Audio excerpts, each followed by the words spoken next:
Olá pessoal, tudo bem com vocês? Espero que sim. Vamos a mais uma questão aí de direito constitucional, tema processo legislativo. Vamos lá. Primeira assertiva.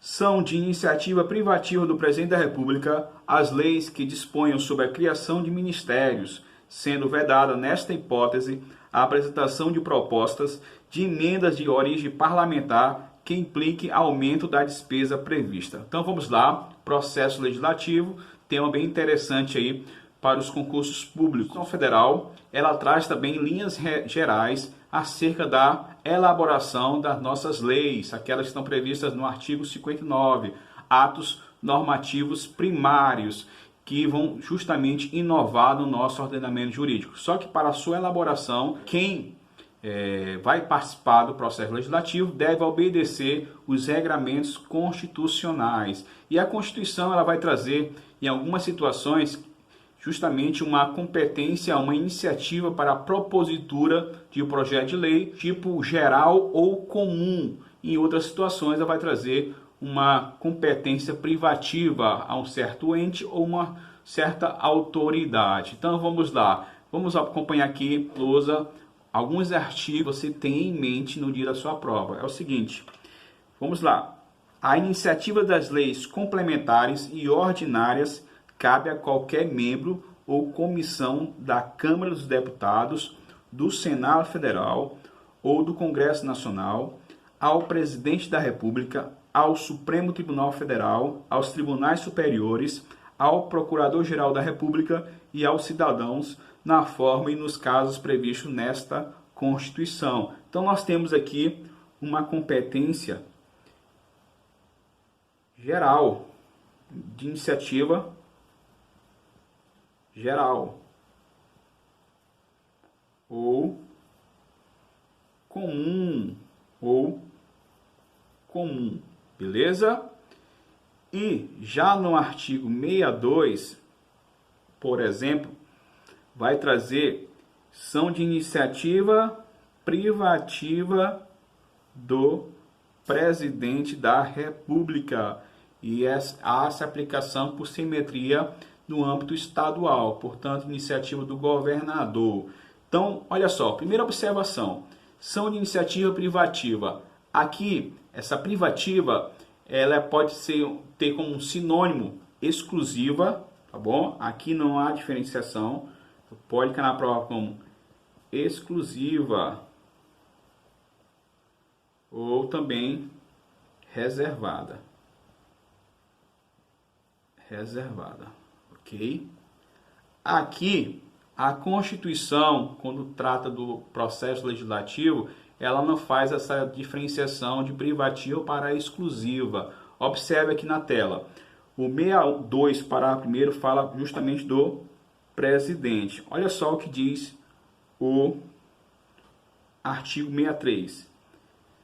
Não será admitido aumento de despesa no caso de projeto de iniciativa exclusiva do Presidente da República. Então aqui, quem tem a iniciativa para propor um projeto de lei é o chefe do Executivo, no caso aqui do âmbito federal, o Presidente da República. E os incisos do parágrafo 1º vão elencar justamente quais as matérias, você precisa dominá-las, tá bom? Isso cai bastante prova, porque quando há uma usurpação na iniciativa de propositura de lei, nós dizemos que há uma nulidade nessa lei.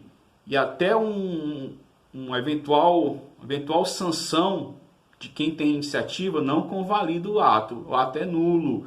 Então essa lei ela vai ser declarada inconstitucional do tipo formal, que está desrespeitando o processo legislativo, ok? Então, aqui é a base também para você entender a tipologia da inconstitucionalidade do tipo formal, quando você estuda controle de constitucionalidade. Então, vamos lá. Fixe ou modifique os efetivos das Forças Armadas, mas o que nos interessa aqui, vamos voltar à assertiva. São de iniciativa privativa do Presidente da República as leis que disponham, iniciativa propositura, sobre a criação de ministérios. Então vamos lá. Criação de ministérios. Bate lá, vamos ver.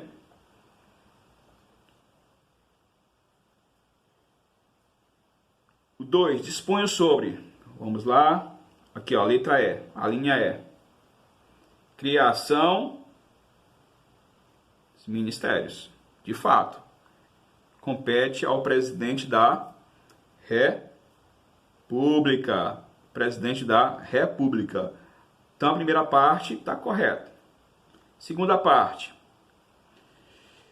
Sendo vedada é proibido, né? Nesta hipótese, a apresentação de propostas de emendas de origem parlamentar que implique aumento da despesa prevista. Vamos lá. Projeto de iniciativa do presidente da República pode sofrer emendas? Pode. Vamos montar aqui um quadro, já tem praticamente montado um quadro sobre o processo legislativo.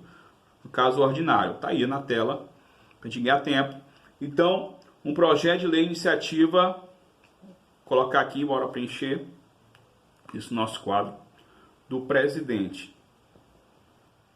Presidente da República. Iniciativa, vai para a casa iniciadora, no caso, os projetos de iniciativa do presidente da República, tem como casa iniciadora aí a Câmara dos Deputados. O que acontece na Câmara dos Deputados? Esse ponto 1, tá bem aqui, ó, discussão, nós teremos a discussão e a votação. O processo legislativo tem fases, tá bom? Tem a fase preliminar, que é justamente a iniciativa, conforme aparece na tela. Temos a fase constitutiva e a fase complementar. É na discussão que há a apresentação de emendas ao projeto original. Então vamos lá, casa iniciadora, aí tem a discussão na Câmara, por exemplo, e se for aprovado, sem emendas, vai para a casa revisora, que é justamente o Senado Federal. Aqui também nós teremos a discussão e votação. Discussão e também a votação. Pode ter projeto, pode ter emendas ao projeto. Não tem, foi aprovado, sem emendas, vamos partir primeiro dessa hipótese, vai para o presidente da República sancionar ou vetar. Quando fala aqui o presidente da República, ele pode sancionar ou ele pode vetar o projeto de lei. Se for sancionar, se ele vier a sancionar o projeto de lei, ele faz a promulgação e nós temos a publicação. O que acontece? Ele pode vetar, beleza? Se ele vetar, o Congresso Nacional vai analisar o veto em sessão conjunta, Câmara e os senadores. O que pode acontecer? Pode aceitar o veto. Se aceitar o veto, o projeto vai ser arquivado. Vai ser arquivado. Pode rejeitar. Se rejeitar, o que acontece? Vai para o presidente promulgar. E a fase da publicação. Vamos ver aqui alguns artigos, parágrafos justamente sobre isso. Agora vamos voltar aqui. Vou imaginar que tem uma emenda. Foi para a casa iniciadora, houve aprovação, tudo mais, vai para a casa revisora, tem emenda. Vai voltar para a casa iniciadora. Então imaginar que chegou para o Senado Federal, na casa. Vamos pensar assim. Câmara dos Deputados, Senado Federal. Chegou aqui na casa revisora, o projeto de lei com uma emenda. A emenda partiu daqui, da casa revisora. Chegou aqui, uma emenda. Vai voltar para a casa iniciadora. Essa casa iniciadora pode manter ou não a emenda. E ela vai voltar, vai para o presidente. Se a casa revisora ela apresenta uma emenda, a casa iniciadora pode concordar ou não com aquela emenda, tá bom? Então, concordando ou não, ela volta aqui, vai para o presidente e segue o mesmo rito como eu expliquei aqui, beleza? E o que acontece? Vamos analisar aqui. É possível uma emenda a um projeto de lei de iniciativa do presidente? Pode, beleza? Só que o Supremo Tribunal Federal ele tem estabelecido duas condições na sua jurisprudência. Não pode ter aumento de despesa, tranquilo, que isso vai repercutir lá no âmbito do executivo, não pode ter aumento de despesa, e também a emenda tem que ter pertinência temática à matéria, não pode ser uma matéria estranha, então não pode ter um contrabando legislativo aqui, beleza? O presidente apresenta um projeto sobre um tema e os parlamentares apresentam uma emenda que não tem nada a ver com o projeto do presidente. Então, duas condições. Cai bastante em provas, principalmente da FCC. Não pode ter, tem que ter pertinência temática e não pode ter aumento de despesas, beleza? Então, pode ter justamente isso. Olha o que diz a parte final. Sendo vedada, nesta hipótese, a apresentação de proposta de emendas de origem parlamentar que implique aumento de despesa. Perfeito, não pode. Agora, se cai na sua prova, apenas nessa hipótese? Não, porque tem a outra hipótese que é justamente a pertinência temática. Então, o item 1 está correto, a gente pode eliminar aqui a letra A letra D. Então, é B, C ou E. Não ajudou muito não, né? Então, vamos lá. É de sua competência a promulgação das leis complementares e ordinárias, exceto se, tendo havido veto à propositura legislativa, tenha ele sido derrubado pelo Congresso Nacional. Olha, é de sua competência a promulgação. Vamos lá, nosso esqueminha. Então, tem um projeto de lei aqui complementar, que não foi iniciativa do presidente da República, chegou até aqui essa fase, ó. Teve um veto, Congresso Nacional analisa, sessão conjunta, rejeita por maioria absoluta. Quem vai promulgar? O presidente da República também, tá bom? E se não fizer, se ficar inerte, a gente vai ver aqui, mas também o presidente é quem vai promulgar. Então, o item 2 está errado. Porque diz assim, ó. Ele fala exceto, né? Exceto tendo sido havido veto. Não, até no veto, quem vai promulgar é o presidente da República, mas ele pode ficar inerte aqui. O que acontece? A gente vai ver. Então, a gente já elimina o item 2. Então, ou é a letra B ou a letra C. Ou a letra C. O veto deverá ser apreciado em sessão conjunta. Beleza. Dentro de 30 dias, a contar de seu recebimento, só podendo ser rejeitado pelo voto da maioria absoluta. Então, rejeição, maioria absoluta, perfeito. Inclusive, quando há posto a projeto de lei de conversão que altere o texto original de medida provisória. Então, vamos imaginar, medida provisória, iniciativa do presidente da República, tem força de lei, de lei ordinária, vai tramitar também, vai ser apreciado essa emenda para ser convertida ou não em lei. Eu posso ter o que? Emendas, medida provisória. Tudo bem? Se tiver uma emenda, o presidente pode vetar essa emenda, então vai seguir o mesmo rito. Se ele vetar, aí vai acontecer o mesmo rito das leis ordinárias, mesma situação. Então, o veto deverá ser apreciado em sessão conjunta até quando for aposto a projeto de lei de conversão que altere o texto original. Então, tem um veto sobre um ponto que alterou o projeto original de medida provisória. Então, o presidente apresentou a medida provisória, houve uma emenda ao projeto. O presidente pode vetar. E tendo veto, o Congresso também pode derrubar esse veto. Beleza?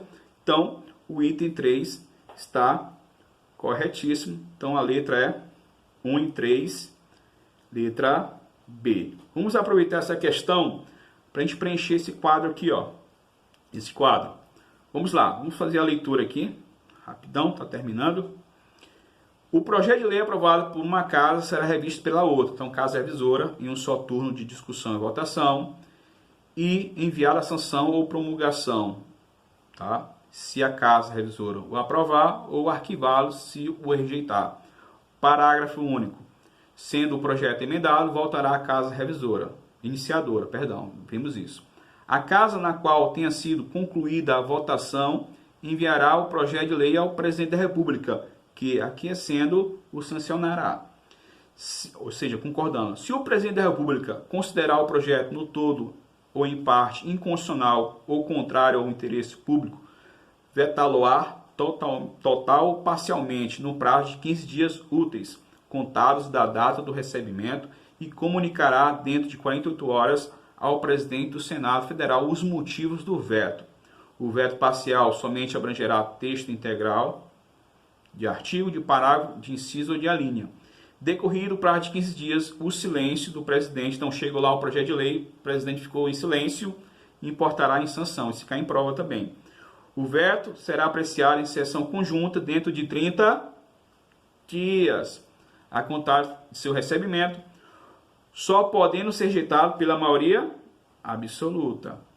Se o veto não for mantido, será o projeto enviado para o quê? Promulgação de quem? Presidente da República. Então, o presidente também até no veto. Então, olha só. Parágrafo 7º. Se a lei não for promulgada dentro de 48 horas, nos casos do parágrafo 3º e 5º, nós vimos aqui, ó, parágrafo 3º e o 5º, o presidente a promulgará. E se este não fizer, caberá ao vice.